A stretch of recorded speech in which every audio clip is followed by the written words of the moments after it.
आणि आता एक महत्त्वाची बातमी नागपुरात नव्या मुख्यमंत्र्यांची पाटी लागली। रामगिरी बंगल्याच्या प्रवेशद्वारावर नवीन पाटी लावण्यात आली।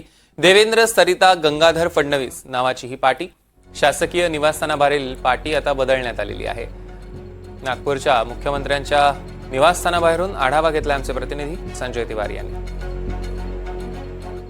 नागपुरात रामगिरी हे महाराष्ट्राच्या मुख्यमंत्र्यांचं शासकीय निवासस्थान आहे आणि आज इथे नव्या मुख्यमंत्र्यांची पाटी सुद्धा लागलेली आहे। आपण पाहू शकतो देवेंद्र सरिता गंगाधरराव फडणवीस मुख्यमंत्री अशी घोषणा करणारी ही पाटी इथे लावण्यात आलेली आहे।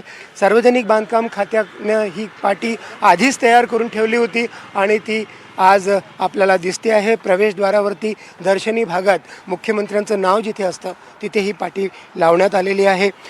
काल 5 डिसेंबर रोजी देवेंद्र फडणवीस यांचा महाराष्ट्राचे तिसरे मुख्यमंत्री म्हणून शपथविधी झाला आणि सार्वजनिक बांधकाम खात्यानं आज नवीन पाटीसुद्धा लावलेली आहे।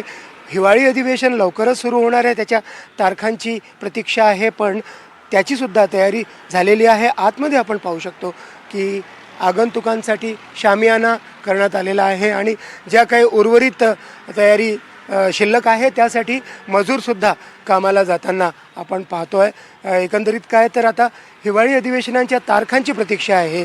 बाकी रामगिरी बंगला सज्ज आहे आणि देवेंद्र पर्व पुन्हा सुरू झाल्याची घोषणा करतो आहे। व्हिडिओ जर्नलिस्ट विनय शुक्लासोबत संजय तिवारी, NDTV मराठी, नागपूर।